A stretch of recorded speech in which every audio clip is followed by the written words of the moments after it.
first of all, you might see me moving around a lot when I record these. I just want to point out that I am a pacer. I have a lot of anxiety, and I deal with it by just walking around all the time. And it just goes out through my feet into the ground. If you come here and you step on the ground, you'll feel it. Anyway, I'm gonna start at the beginning. You see, back in the day, I was just a concept, right? I used to work for this firm. It was like a 10th dimensional being. I worked for these guys in the 10th dimension. They were really weird. I mean, they went in directions you couldn't even imagine. Blew my mind. But I was just a concept anyway, so it all worked out. And back then, there was like 1 year, there was like craze where everyone was getting into like creating these little pocket universes and tweaking them up how they liked it. You know, just making it themselves like it was like a hobby. These guys really got into it. So I worked for this guy. He went by a few different names. Like sometimes you called him Adonai, sometimes you called him Hashem, sometimes Allah. You know, he had a bunch of names. Anyway, he came to me. He's like Matt. I mean, shit. Matt, like that was my nickname. Soupy Matt Powers. Sometimes he called me Matt, but usually he called me Mr. Powers because he had respect.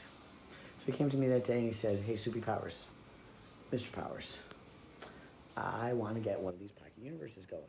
It looks like so much fun. I'm going to create a pocket universe." I said, "Hey, that sounds kind of cool."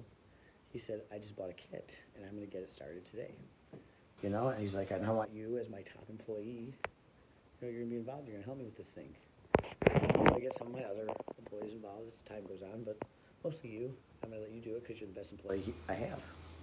You know, so he bought this kit, and we got it going. It was kind of cool, you know. It starts with like just you get like this little peanut, right? And you plant it in the lower dimension. And I mean, he tried doing it in the 6th dimension. It didn't really take. So he said, "I better go down to the lower common denominator." Tried the 4th dimension. That didn't work either. Eventually, the 3rd dimension, he got going. He had to buy 3 kits. You know, it was worth a shot, though. You know, I mean, sometimes they didn't always succeed. So anyway, it was like this little peanut started. You put it in the 3rd dimension. And it's like going at this dimensional frequency or something like that. And then, you know, you got to do something. You got to create like some sort of like kinetic event, like some jarring event. And all of a sudden, this peanut splits and this more shit just keeps coming out of it. And it grows into this universe. And so he puts this peanut there and he just takes his fingers, boom, like that. He flicks it. And the thing goes, you know, and you see like all these little particles going out all directions. They start coagulating to planets, and some of them set fire and turn into like stars. It was really cool to watch. So he sat there every day and kind of looked at all these little masses that like were conglomerating together, and they're in groups. And I mean, it's just really really neat. He's looking, and he came to me one day. He goes, "Soupy, come here." And I came over there, and he has his computer screen up. And he pointed to this one little massive 3rd dimensional blue stuff. He goes, "That's it." I said, "What do you mean?" He goes, "Like, watch this." He starts clicking on all these like round, like spheres that are of stuff, and each one like shows you the resources next to it. Like it comes with a readout. It says this planet has this much of this element, this much of this. He goes, "This one has more than any. I've been clicking all around. This is the best planet." I said, "Okay, for what?" He said, "To start life. I'm gonna create life on this planet. And it will grow, and eventually it will take over the entire universe, and they will all worship me, and I will be able to fuck with them all." And I said, "Wow, that sounds kind of neat. Okay, so what do you do?" He goes, "Well, I gotta buy the life add-on, and then when I do that and I plug it in, a big pile of sludge appears in the middle. I gotta do something with it." I'm like, "Okay, what do you do?" He goes, "I don't know. I'm going to this conference next week. I'm gonna see if I can find out." So he comes back from the conference. He says, "Listen, I was talking to this guy named Evo. He's highly successful in the pocket universe hobby space.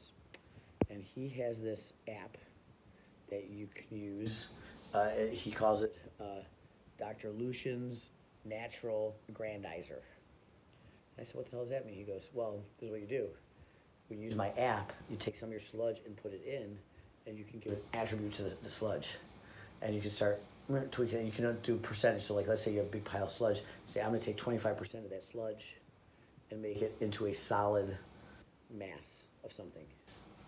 right? And then I got like 25%. And then you can say, I'm going to take like 50% of this solid mass that I just made, and I'm going to give it the ability to breathe underwater, right? And or I'm going to give it the ability to fly, or I'm going to give it the ability to crawl. I'm going to give it legs. I'm going to give it arms. You know, you have all these little things you can tweak. So Dr. Lucian's, I mean, they called it, yeah, Dr. Lucian's natural aggrandizer, DNA for short. You know, everyone calls it DNA. And, you know, this guy Evo, really smart, Evolution, really smart. So anyway, you know, he goes, but before I start playing with this life thing, my mom said she's going to go down there and she's going to decorate this planet for me because it's my most favorite one. And, you know, my mom, she's great at decorating. Everything she does is beautiful. She's beautiful. And her name was Nature, Mother Nature. His mother was Nature. So Mother Nature went down to this planet that he was calling Gaia. I thought it was a gay name, but he went with it. Anyway, she went down there and she really decorated nicely. There was green, there was blue, there were waterfalls and mountains and valleys and deserts and snow caps, and she had all these little gadgets like she put in to create wind and waves and different temperatures. It was kind of neat. And then like when she put it all together, you'd see it going like all these, it just was a pattern that just kept changing around the globe. It was kind of neat. It was pretty good. She did a pretty good job. And I said, wow, this is coming along nicely. And he said, yes, I know. He said, you know, one of the advantages I have is my dad has the ability to jump anywhere in time. You can go into the future, you go into past Greg concepts or anywhere, and then I can use them. So he found this concept in the future that actually you invent way down the road called a terrarium. In a terrarium, what you do is you can have one of my mom's plants, creations, and you put it in there, and it needs to drink water to survive. So you put a little water in the terrarium, and the water, it drinks the water, then evaporates to the top of the terrarium and comes back down. It drinks the water, up, down, up, down, up, down. So you never have to water it. So you don't have to water it like every day. It's cool. It like waters itself, and it continues to survive. So we're gonna make Earth a terrarium. We're gonna put terrarium, kind of, I'll call it the atmosphere on the Earth, and it's gonna sustain my mom's decorations.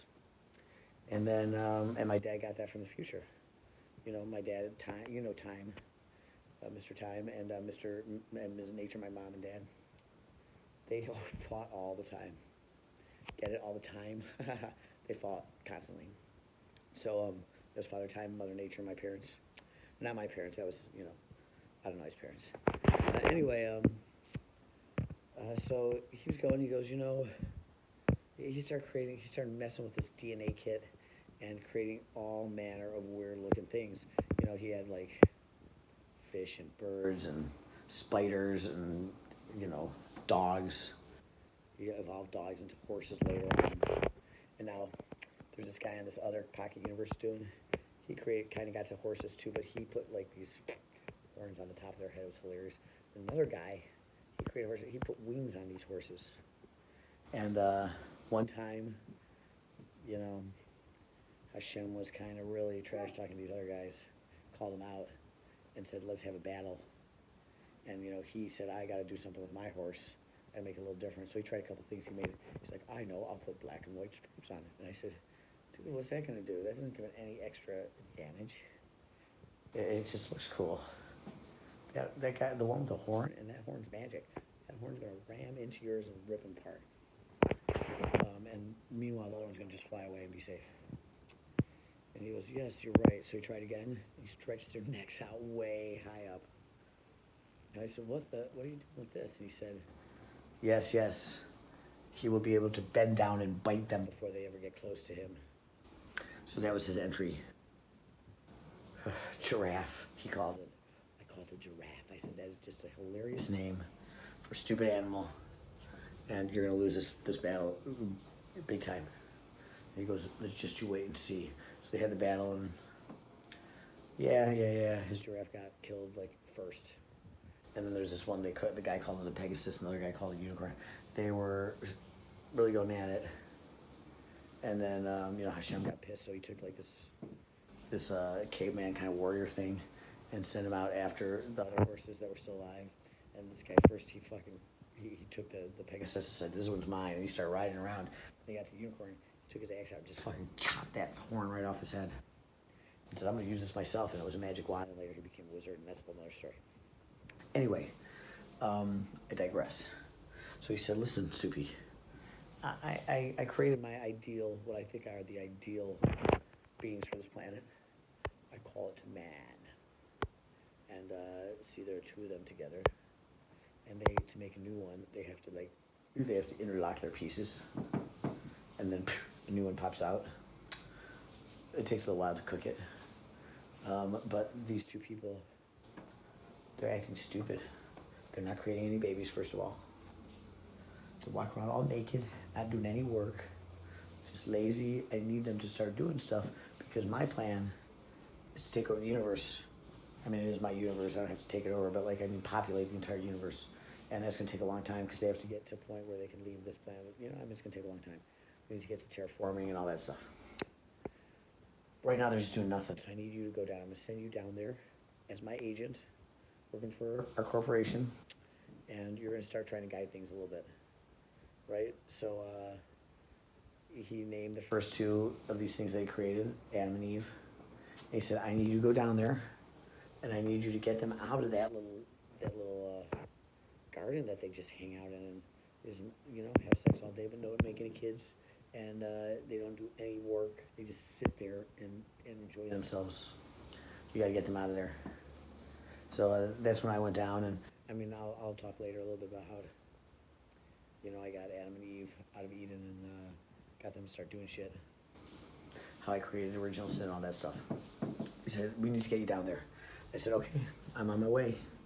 And I had a couple co-workers that were good friends of mine. One was named Greg, and one was named Mo. And they were good guys. Eventually they would come down and help me, but that's another story for another day. Greg, my good friend Greg is us.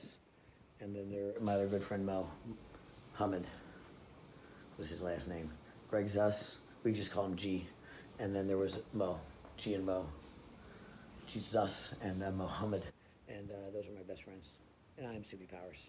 So stay tuned and learn how I created the rest of the universe. Well, not me. I had a hand in it. I didn't really create everything. I created a lot of stuff.